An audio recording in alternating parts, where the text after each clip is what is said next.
When I was a kid, my father showed me a movie called Starship Troopers.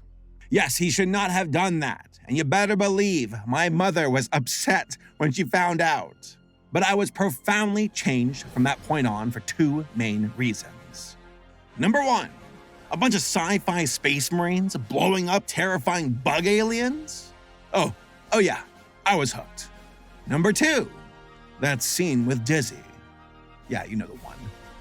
From that point on, I always yearned for a video game experience that would make me feel like a soldier involved in a galactic war. Minigames tried to fill this void, including Starship Troopers, but yeah, I did not really scratch that itch. But then, to my complete surprise, that desire of mine was finally satiated nearly 30 years later. Prove to yourself that you have the strength and the courage to be free. Join the Helldivers. Helldivers 2, one of the most fun video game experiences I've ever had. I have logged over 100 hours worth of playtime into this game, and I cannot put it down. It's like someone took Starship Troopers, Halo ODST, Terminator, and Warhammer 40K, threw it all into a blender, and served me a smoothie that blew my mind. Both me and Tom have been obsessed with it, and we both agree that it feels like it harkens back to the golden era of gaming from our youth. It really does. Helldivers 2 is a return to form for multiplayer games. The pure, simple joy of jumping into a lobby with friends and the chaos that ensues as you frantically try and take down an army of aliens and robots with nothing but the gun in your hand and the friends at your back. Without the pressure of an extremely over-monetized cash shop gating your progression, it's just something that's far too uncommon these days. This is the most fun I've had in a co-op game since a certain other legendary shooter that starts with H and ends with 2. We felt like kids again. Epic battles being waged across a galactic theater of war, as friends and strangers alike battle together against the enemies of mankind. The gameplay is epic, the lore is outstanding, and it's just freaking fun. Even when I lose missions, I find myself laughing and smiling, which is really a testament to how incredible this game actually is. There is so much to praise about this game. And that is exactly what we're going to do in this video. From the game mechanics to the lore of Helldivers to the community that shapes the progression of the game. Strap yourself in, folks, because we are about to dissect what makes Helldivers 2 one of the best and most innovative games of 2024. On that note, let's dive. Become a Helldiver.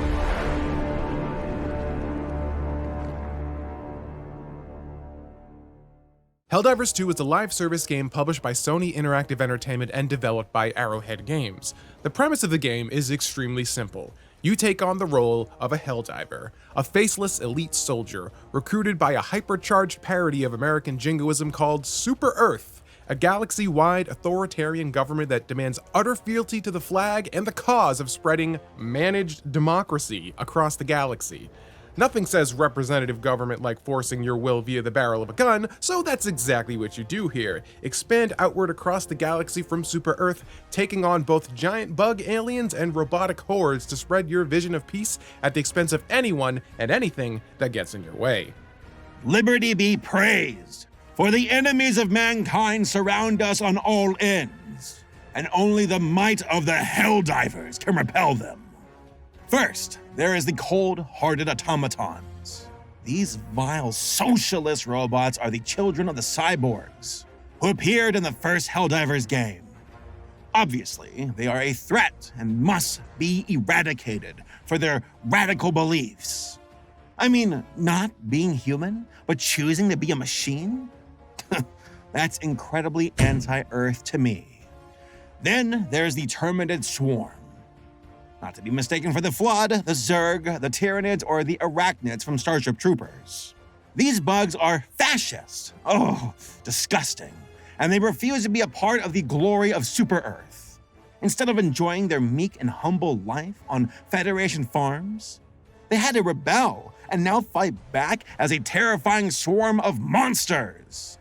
Needless to say, we, the glorious Federation of Super Earth, will scrape these bugs off our boots. Then there are whispers from the Ministry of Truth about a third faction called the Illuminate. Apparently, these nerds are super advanced, and there have been rumors of their cloaked ships in orbit, spying on Super Earth operations, menacingly. These foes were in the first Helldivers game, so if they dare show their faces again, the Helldivers will be there to put them in their place. Freedom. As a follow-up to, obviously, Helldivers 1, the sequel ups the ante significantly by taking what had previously been a top-down twin-stick shooter, letting you experience the action from a distance, to throwing you and your squad mates directly in the fray in a third-person view.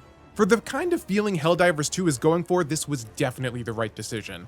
Not only does this work way better for giving you that gritty, frenetic, war is hell kind of experience, but it's also a much more marketable camera system, and the subsequent explosion of popularity the game has received compared to its predecessor seems to prove it.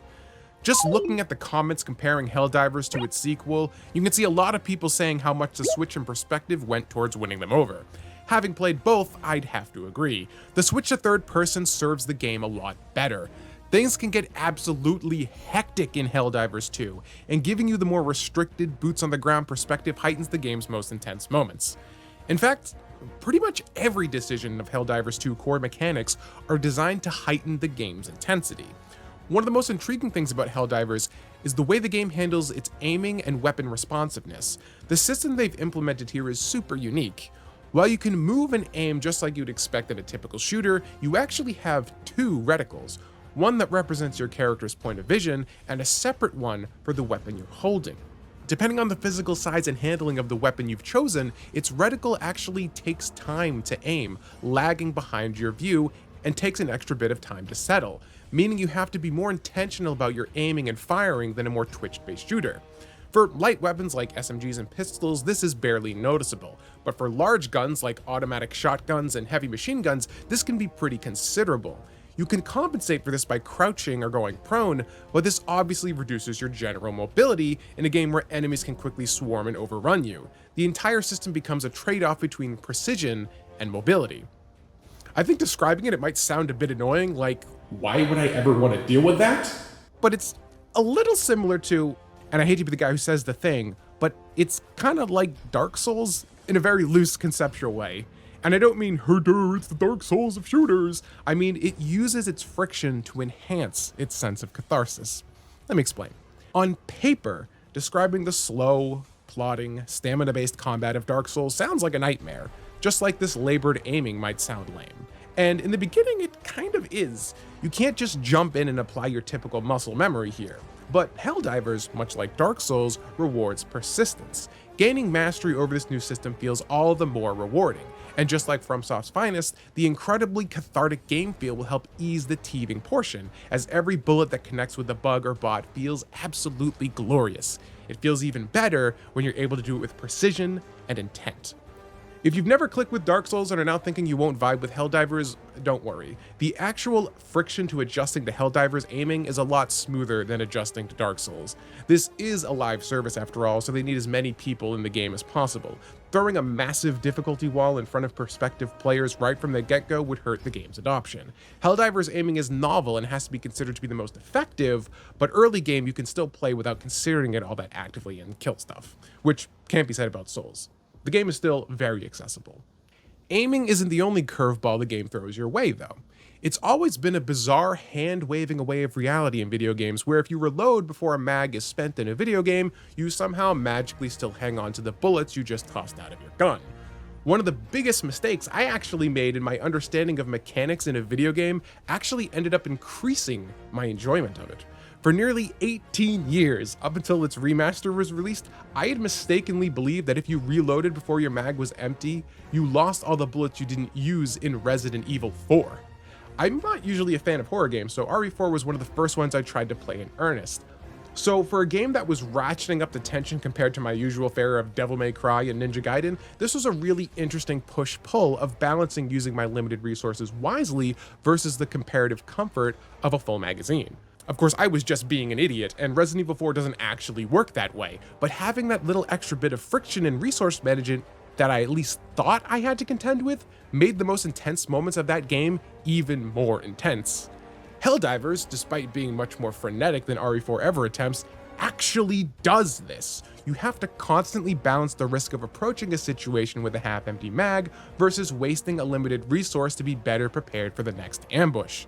In fact, nearly all the basic mechanics go out of their way to add a bit more friction than the standard implementation. Probably the most iconic feature of Helldivers 2 is the way you call down your big guns.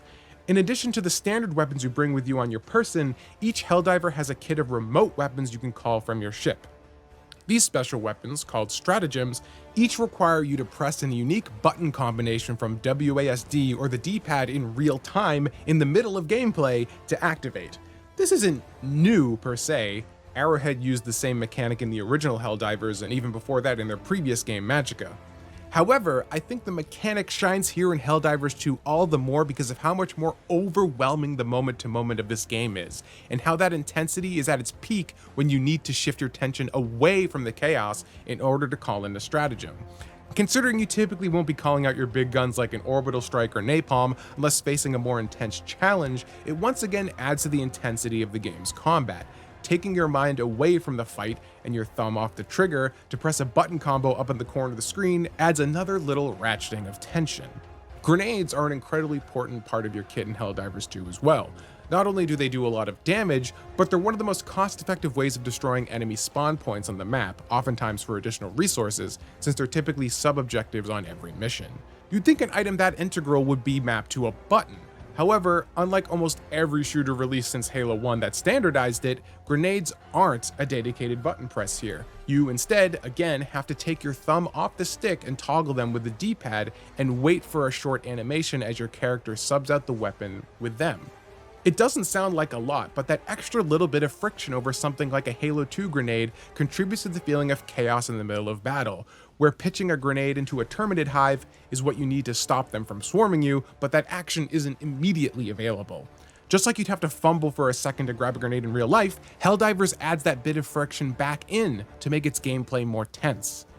Even something as simple as access to the minimap is made more complicated. Instead of having a constant motion tracker or minimap on screen, you have to manually call the map up, and while it's up, you can't shoot, pick up items, or interact with other objects.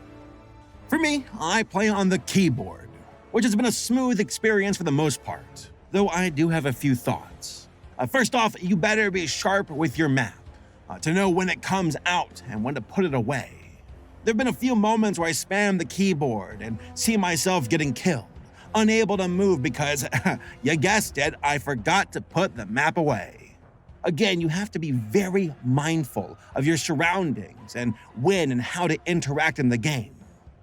Now, one of the most contentious features of the game is one that adds probably the most friction, but in my opinion, is also one of the most critical: friendly fire.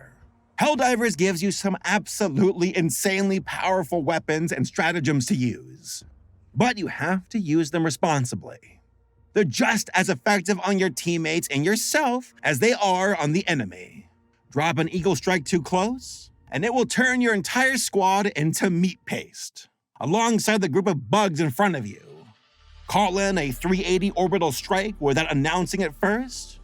Well, enjoy that, because there's nothing stopping it from blowing up your entire fucking team. Even firing a sidearm haphazardly into a swarm of enemies and a stray bullet hits a teammate kills them. Like it's that easy to do friendly fire. Now, there's been a small outcry to disable friendly fire, but I think it's integral both to the balancing of the game's weapons, as well as reinforcing the themes and just general vibe of the title as well. Personally, I love friendly fire. Just yesterday, a teammate's mortar strike knocked me off our point, and I accidentally dropped a bomb stratagem that activated right on the team next to extraction. Yes, we all died, and we all laughed too. Individually, none of these gameplay adjustments really do all that much. except for friendly fire. You can do a lot of damage with that if you're so inclined. But taken as a whole, all these little tweaks essentially slow you down. They make you less reflexive in what you can do, which honestly is probably mandatory considering how much raw firepower the game gives you right off the rip, which only gets more insanely out of hand as you progress. From a balancing perspective, that needed to be curbed somehow. But even beyond that, all these little bits of friction come together to make some truly insane, ass-clenching moments as you're fumbling to call in a critical stratagem before being completely overwhelmed by a Terminid swarm, or frantically diving for cover waiting for a cooldown while a small army of automatons rain down gunfire. The added friction makes all the triumphs on the other side all the more climactic. Wrestling with these systems and coming out on the other side victorious is, I feel, what makes this game so memeable, so memorable, and what keeps you coming back, chasing that euphoric high of juggling all these microsystems and coming out on top. All this would be for naught, though, if the actual core mechanics of Helldivers 2 were trash. Fortunately, the game is anything but. This is some of the most satisfying third-person shooting I've played in a while. I don't play enough live service games to tell you if it's best in class, but I think you'd be hard-pressed to match Helldivers 2 for raw spectacle, if nothing else. It really comes down to the beautiful blend of enemy feedback and sound effects. Both bots and bugs are brilliantly reactive to damage. Expressive gibs and hit sparks from each fraction clearly and visibly let you know you've done some damage, and the wounds that actually tear away at the bodies of the enemies, bleeding gaping holes and bugs and missing limbs of bots, show you in no unclear terms how damaged an enemy is. It's clear to the point that there's no need for things like damage numbers constantly popping up or enemy health bars. The enemy design themselves does all that work for you. This almost feels necessary though, since Helldivers really feels like it's reaching for some cinematic moments at times. While the story itself is clearly satirical, the universe of Helldivers 2 takes its happenings quite seriously. The atmosphere of an intense war and high stakes driven by blatant propaganda swallowed hook, line, and sinker by every faceless, disposable recruit running through everything in the game. From the raw visual language of the game to the serious delivery of the Helldivers dialogue, even when they're saying ridiculous things like, "Sweet liberty, my arm!" Having tons of damage numbers and health bars all over the place would make the moment-to-moment feel a bit too gamey for that bizarre balance of serious and satirical to really stick. But even if it's just happenstance, it's fantastic that the game was confident enough to let the graphics do this amount of heavy lifting. It's just more satisfying to judge the state of an enemy by actually seeing how hurt they are, as opposed to how much a floating bar above their head is empty. Add in some truly fantastic sounding guns that emanate raw power and have just as satisfying hit markers when your rounds connect. Even the most basic combat in Helldivers 2 delivers an excellent sense of catharsis that'll keep you coming back. Throw in calling down stratagems that let you experience all those systems tearing through upwards of 20 enemies simultaneously, along with some absolutely glorious explosion effects, you'll be in heaven. And sweet liberty are these moments satisfying. Lining up an eagle strike on a horde of Terminids and seeing them explode in front of you, it is magical. Especially in tandem with the visuals and sound effects. You can really feel the weight of your power, both on screen and in your headphones. The big guns, the big explosions, and oh my god, the delayed sound effect of the pods dropping from your destroyer. I get chills every time I play. I look forward to the cinematic of the pods dropping at the start of the mission. It amps me up. And in no small part is that also due to the music. The composer for the soundtrack of the game was Wilbert Roger II, who has worked before on Destiny, Call of Duty, and Star Wars: The Old Republic. The music of Helldivers ups the immersion of the game to the nth degree. Every mission ideally ends with an extraction from a shuttle, but you first must defend your position for a few minutes from the enemy while the shuttle arrives. These few minutes are sometimes the most epic part of the game. Wave after wave of enemies crashing against the might of you and your teammates. The close proximity of the position means you have to hold your ground. This leads to moments of combined stratagems just obliterating baddies or sometimes you and your friends. But it's the music, the freaking music, the drums, the brass, the strings. It makes a Helldiver really believe in the cause of Super Earth. Dying for it.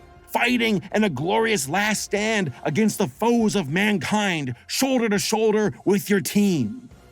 Again, incredible satire, because in the back of your mind, you just went on a mission to get oil, but the mood makes it come across as so epic and heroic that you don't pay attention to the war crimes you just committed. Who gives a shit? Fight to the last man for the glory and might of managed democracy! The game has a staggering 9 levels of difficulty, and I'll admit, I'm still only really playing on the first 4, since I'm largely playing solo, for some reason. Yeah, I'm like level 51 now, and I usually play on the hardest difficulties. I'm badass that way. But no matter how high you crank up the difficulty, your weapons never stop feeling powerful, because Helldivers 2 refuses to use a lazy difficulty shortcut that so many games fall back on that ruin any sort of game feel their systems may otherwise have. What's the main thing that makes your favorite weapons in video games feel powerful? It's not the visual effect, it's not the sound effect, it isn't the look of the weapon itself either. It's the reaction the weapon inflicts on its target.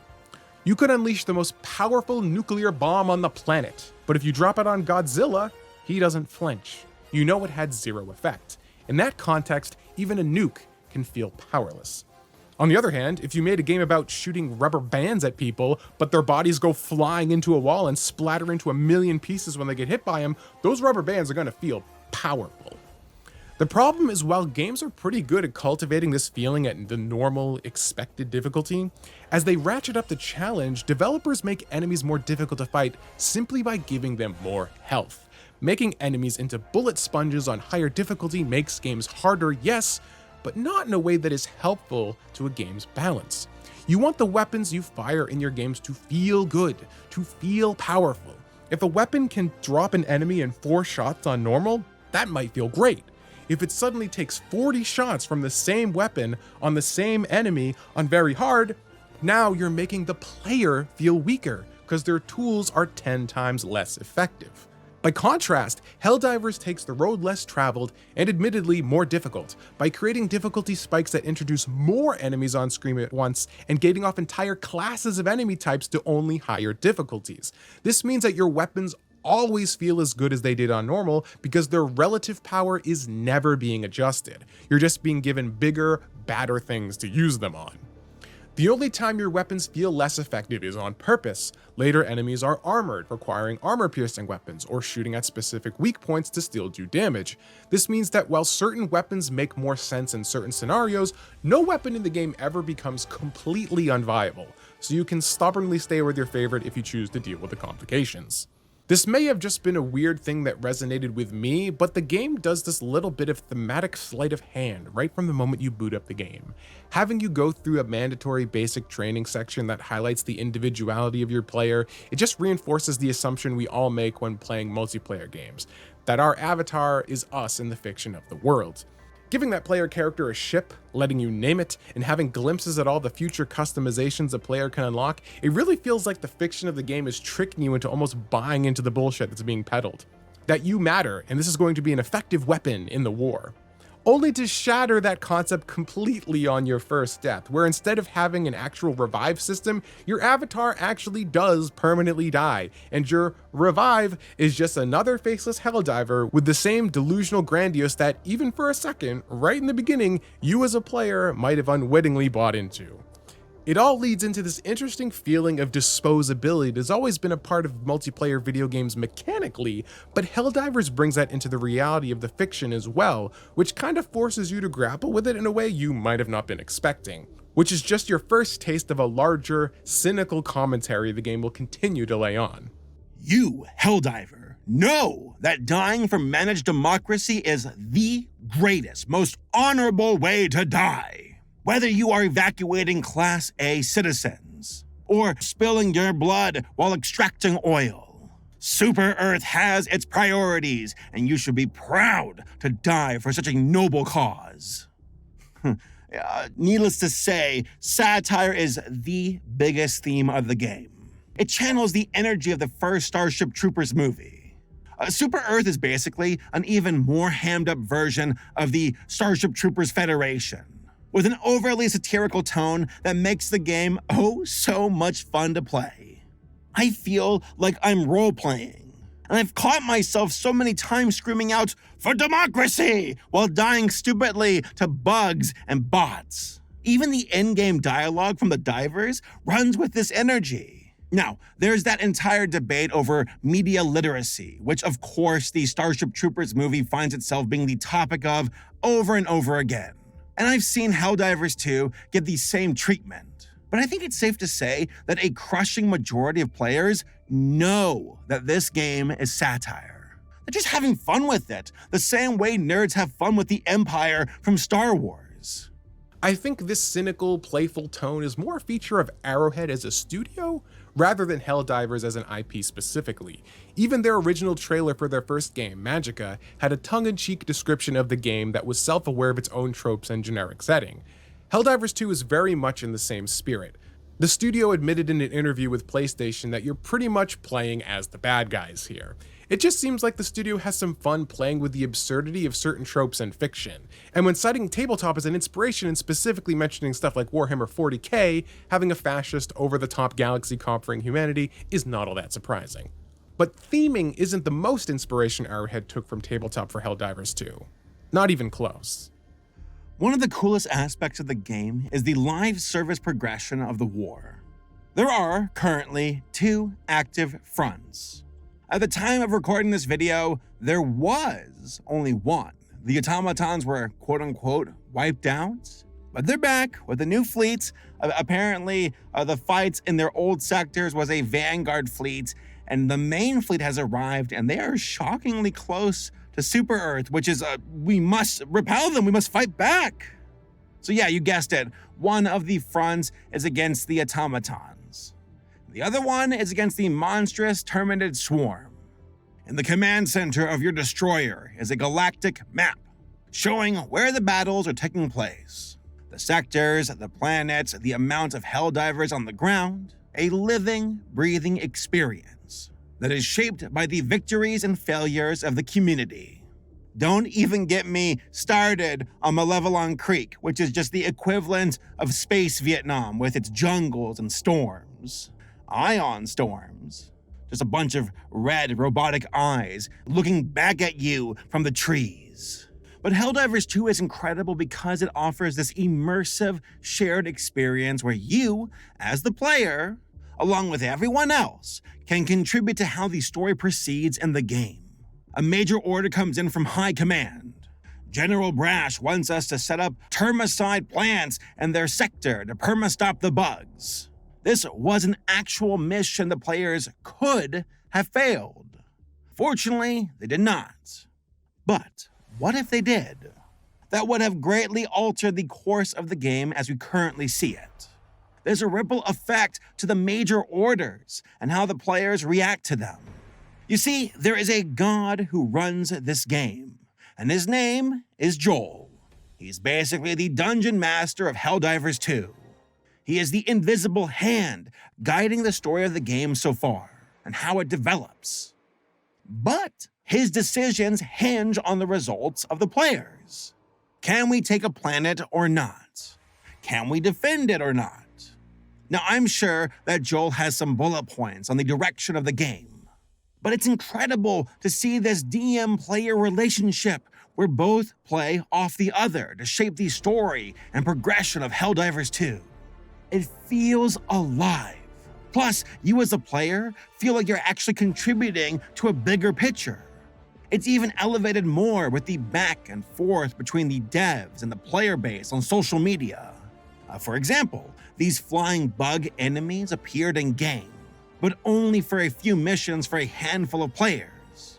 Said players would screenshot these flyers and share on Twitter or Reddit, going, "What in sweet liberty is this?" While the official accounts for Helldivers would be like, "The Ministry of Truth has no comment on this," or something of the sort. How awesome is that? What a cool way to tantalize your players. Sometimes new weapons just show up out of nowhere. Sometimes it's new enemies. Sometimes it's Easter eggs in the background of the map. And sometimes it is Joel himself just showing up in your mission and blessing you with an exclusive attack vehicle. Truly incredible chemistry between the devs and the player base. But going back to these mechanics, these tasks require a massive amount of bodies thrown at them to accomplish. With that in mind, it makes sense that Sony would make Helldivers 2 available on PC day one, alongside the PS5. This is obviously part of a larger strategy from Sony in the last few years to expand their presence on PC. Now, while they've been porting their library of single-player PlayStation games for a while now, it's always been a couple years after the release to give them time to breathe and cultivate some sales for the PS4 and 5. Releasing day one is different, but of course, Helldivers isn't a single-player game. It's a multiplayer live service, where more players means more recurrent spending. Way more than you get from a few extra console sales. It kind of goes back to what we talked about a few years ago with the potential end of multiplayer-focused exclusives, since tapping PC gamers for their wallets is too tempting an offer to refuse. Which brings us pretty well into the monetization strategy for this game. I've never really been a huge fan of modern multiplayer live service games. So many of them feel like the game is just an excuse to host a cash shop, rather than the other way around. The profit potential for these games are massive, as huge hits like Fortnite and Call of Duty Warzone have proved, but they also are a big risk for potential players.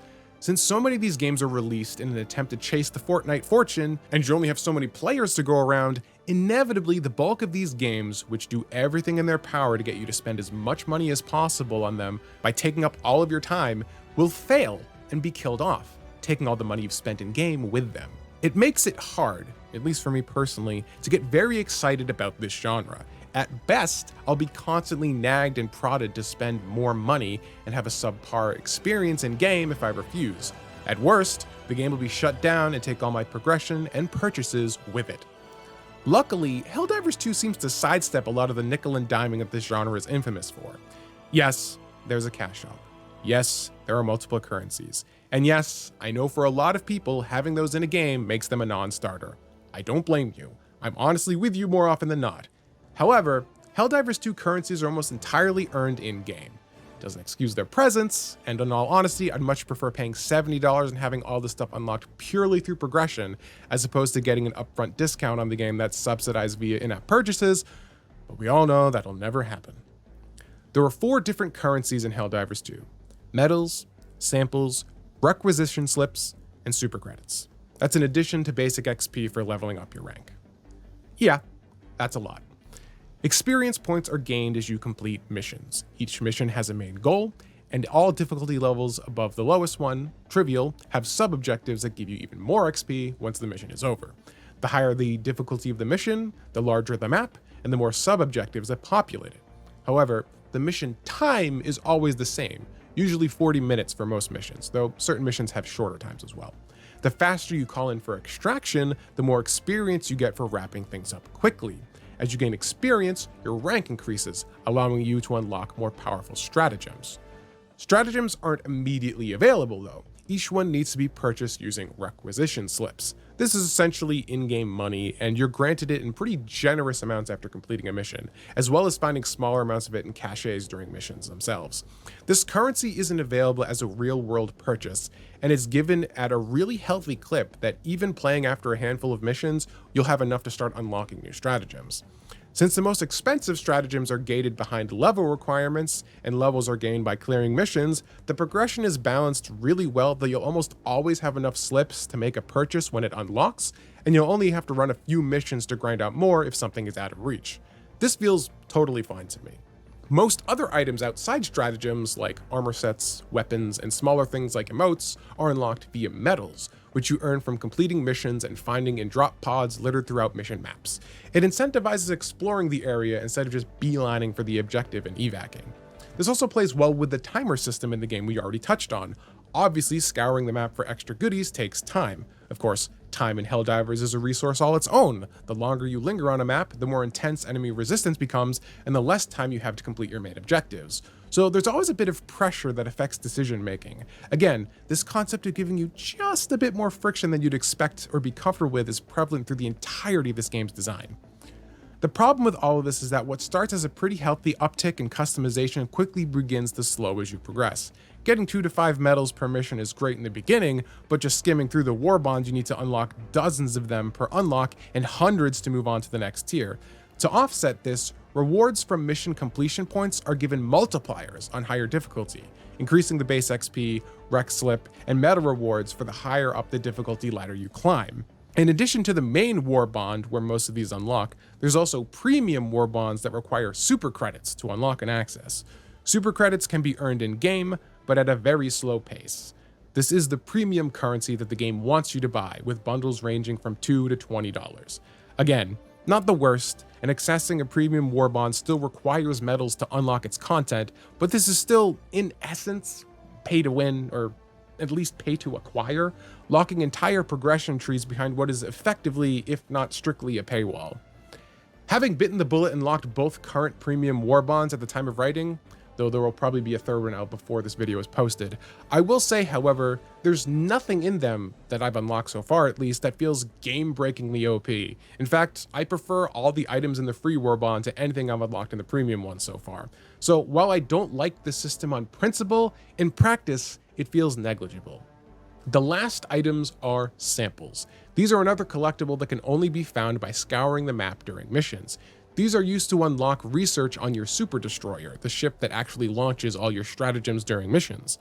By upgrading the ship, you can make certain stratagems more effective in certain ways, like orbital strikes being able to be called in faster, or fire a second volley, airstrikes being able to call in more quickly and refuel quicker. You get to choose which areas you want to focus on depending on what benefits your playstyle most, but they all cost samples to upgrade.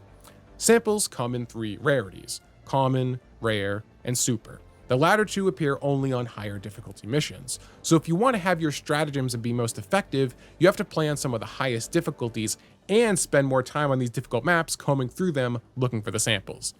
These 2 systems make co-op play not strictly mandatory, but highly recommended. There are people soloing the hardest missions in Helldivers 2, but I'm certainly not one of them. Even just playing with a second player let me jump from difficulty 4 to difficulty 7 and actually have an easier go of it. Squad up with 3 of your friends that are all pretty competent and in a group chat to coordinate? Now you're cooking with gas. Speaking as somebody who generally prefers playing games by myself, I found co-op way more rewarding than soloing. So if you actually prefer multiplayer by default, you're gonna love Helldivers 2. There really isn't much to complain about in Helldivers 2 aside from some admittedly nitpicks, with one glaring exception that isn't necessarily a problem with the game itself, but we'll get to that. The first nitpick comes from the repetitive nature of the environments. The galaxy is full of different biomes on different planets, which is nice. It's what's scattered throughout those biomes that are the issue. Tile sets for points of interest are way too overused in my opinion. It's bizarre to warp to the other side of the galaxy, drop onto a completely different planet, only to immediately stumble into the exact same ruined settlement with the same layout of items of the planet I just jumped from.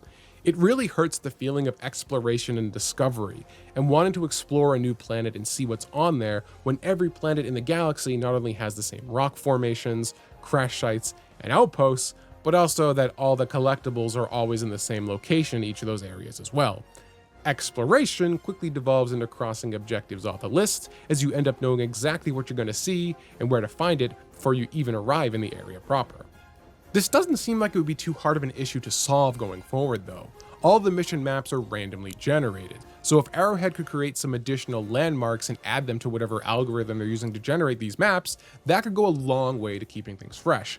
The galaxy map is massive, and this game seems popular enough to keep chugging along for years, so I'd really like this issue to be addressed so that the novelty of exploring can stay fresh. There are also some minor issues with certain collisions. Sometimes enemies will clip through certain objects. It seems like you have to be dead on with grenade tosses to actually get them in bug holes and bot repos to blow them up, and sometimes bullets from your massive world-destroying heavy machine gun will be stopped dead in their tracks by like leaves on a tree and stuff in jungle biomes, which doesn't seem like the intended effect.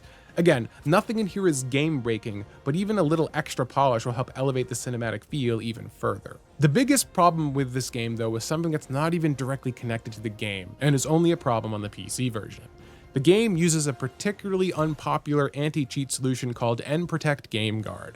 nProtect on PC is an overly heavy-handed anti-cheat implementation and a massive mark against the game in my book. It's up to you if you'll care, but I think it's important to clarify what this means if you aren't aware. nProtect GameGuard is a kernel-level anti-cheat that's rather infamous in the PC gaming space. It by definition has access to everything on your system in order to make deploying cheats or exploits in the game as difficult as possible for potential cheaters. The problem is, of course, you now have a piece of software with root access to your entire system, which is in and of itself a security issue. It's also notoriously difficult to uninstall, with a lot of users having difficulty removing the software even after uninstalling the game it's bundled. It's also one of the few anti-cheat systems that has no interest in adding Linux compatibility. So, Linux support, not looking great. I think they got it running on the Steam Deck. Valve probably did a lot of heavy lifting there. Don't have a Steam Deck, so I'm not entirely sure. Don't quote me on it. The software also has a reputation for just being really unstable, causing not just the game it's attached to, but other programs on your computer to misbehave. Considering the fact that the single biggest complaint about Helldivers 2 is that the game crashes a lot, it's hard not to look at GameGuard and assume a lot of the game's instability issues may not be the game's fault, but nProtect. You gotta ask if any game, regardless of quality, is worth giving what nProtect demands. I unfortunately wasn't aware of nProtect's infamy before getting the game. Knowing what I know now, I probably would have gotten Helldivers 2 on PS5 instead. Peter Lindgren, the technical director at Arrowhead, took to Reddit to explain why the team decided to use nProtect on the PC. Most of the explanations here were pretty boilerplate, but with the most compelling in my opinion was to ensure the Galactic War wasn't messed up. As we've mentioned earlier, the Galactic War metagame and Joel are integral to the overall progression of this title, so I can see the angle here. But I still think that there are better solutions than a rootkit. A lot of the community shares my frustration. Just make sure you know what you're installing before pulling the trigger on PC. Helldivers 2 is one of the most fun video games we both have ever played. A lot of people have said that this game feels like a return to form for multiplayer, bringing back some of the most fun we had from 2004 to the mid-2010s. Now, it's hard to disagree with that take.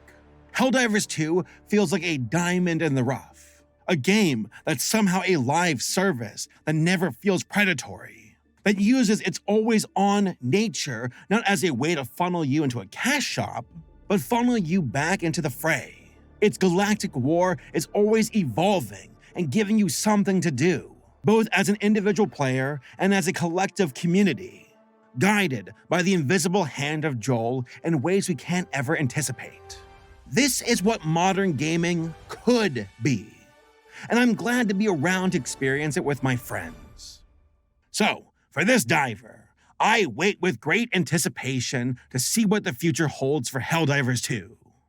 It feels like the best is yet to come, and I would not be surprised if there is a Defense of Super-Earth mission, a valiant last stand against multiple factions attacking Earth at once with hundreds of thousands of players teaming up to protect the home of democracy. Oh, I have not had chills like this since Halo 3. Folks, we are so back.